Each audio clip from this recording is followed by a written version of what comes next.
तो अब हम एक सेगमेंट करेंगे आपके साथ, मिथ्स एंड फैक्ट्स है कुछ कि ब्लड डोनेशन से क्या रिलेटेड मिथ्स हैं और क्या फैक्ट्स हैं। तो पहला मिथ है कि क्या ब्लड डोनेशन से बहुत दर्द होता है और डिस्कम्फर्ट होता है क्या? देखिए, ब्लड डोनेशन में जो है 16 गेज की नीडल लगती है। मैं ये तो नहीं बोलूँगी कि वो लोकल एनेस्थीसिया में दिया जाता है, पेन नहीं होता है। लेकिन हम अगर उस पेन को पेशेंट के रिलेटिव या पेशेंट के पेन से कंपेयर करें तो बिल्कुल ही नेग्लिजिबल है। वो जैसे ही नीडल आपके वेन से निकलेगा आपका पेन खत्म हो जाएगा, और वो पेन आपका खत्म होना किसी का पेन, मरीज का पेन दूर कर देगा। तो ये मिथ है या फैक्ट? नहीं, पेन को मैं मिथ नहीं बोलूंगी, माइल्ड पेन तो होगा ही। जी। ये नहीं होता, पेनलेस ब्लड डोनेशन नहीं होता। ये तभी हो सकता है अगर आप लोकल एनेस्थीसिया में करो, जो कि किसी भी ब्लड बैंक में जल्दी नहीं होता है।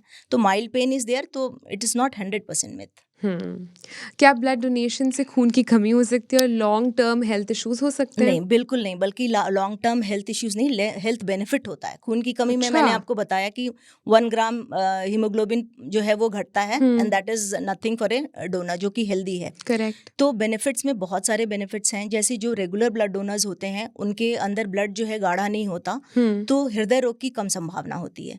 तो वैसे लोगों में, और जैसे आजकल लोग जिम जाते हैं कैलोरी बर्न करने के लिए, तो अगर आप एक ब्लड डोनेशन करते हो तो 650 कैलोरीज कम जाता है। तो अगर आप रेगुलर ब्लड डोनर होते हो तो कैलोरी भी आपका घट सकता है। तो आयरन का जो लेवल है और कोलेस्ट्रॉल का लेवल है, अगर आप डोनेशन करते हो तो उससे कम जाता है। तो इससे जो भी रिलेटेड कोलेस्ट्रॉल और हाई आयरन लेवल से रिलेटेड बीमारियां हैं वो भी नहीं होती। फिर हेमोक्रोमैटोसिस, पॉलीसाइथीमिया, ये सारी ऐसी बीमारियां हैं जिसमें रक्तदान द्वारा ही आपको इलाज होता है।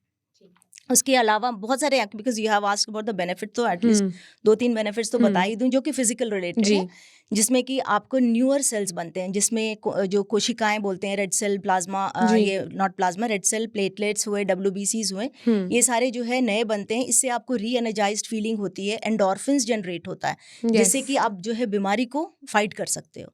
सो there are an numerous number of benefit जो कि आपको बहुत ही अच्छा है blood donate, because I am also regular donor. मैं ये बता सकती हूँ कि ब्लड देने के बाद जो है कितनी अच्छी फीलिंग आती है कि आपने किसी को कुछ दिया, समाज को कुछ वापस किया। सही बात है। मैम, क्या ब्लड डोनेशन से इन्फेक्शंस का भी रिस्क बढ़ जाता है? नहीं, वो मिथ है। वो इसलिए क्योंकि जो ब्लड बैंक में ब्लड बैग और नीडल्स जो यूज़ की जाती है, that is one time use, और वो डिस्पोजेबल होता है।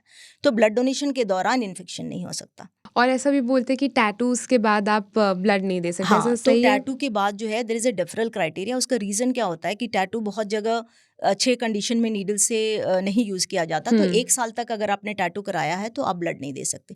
टैटू क्या, कोई भी आप कराओ, ईयर पियर्सिंग हो, ब्लड ट्रांसफ्यूजन हो, इन सारों में 1 साल का। जहाँ पर भी नीडल पंचर आपकी हुई है वो 1 ईयर डिफरल है ब्लड डोनेशन के सिर्फ लिए। 1 ईयर, उसके बाद यू कैन डोनेट। उसके बाद यू कैन डोनेट। अच्छा, और ऐसा भी बोला जाता है कि AB positive can donate to anybody, तो ये ट्रू? नहीं, AB पॉजिटिव नहीं, O negative can donate. Okay. AB positive is a universal recipient in case of packed red blood cells. क्योंकि ब्लड को जो है हम कंपोनेंट्स में सेपरेट करते हैं ब्लड बैंक में, क्योंकि दैट इज द थिंग जिससे कि हम मैक्सिमम यूज ऑफ ब्लड कर सकें। करेक्ट। तो AB पॉजिटिव में क्या होता है, A एंटीजन B एंटीजन होता है, दोनों होता है, तो वो कोई भी A या B ले सकता है। तो they are the universal recipient, लेकिन पैक्ड रेड ब्लड सेल के संदर्भ में। और ये जो है प्लेटलेट प्लाज्मा में अलग हो जाता है। थोड़ा सा ये साइंटिफिक चला जाएगा आपको, लेकिन AB is the universal recipient in case of packed red blood sales, and O negative is a universal donor in case of packed red blood sales.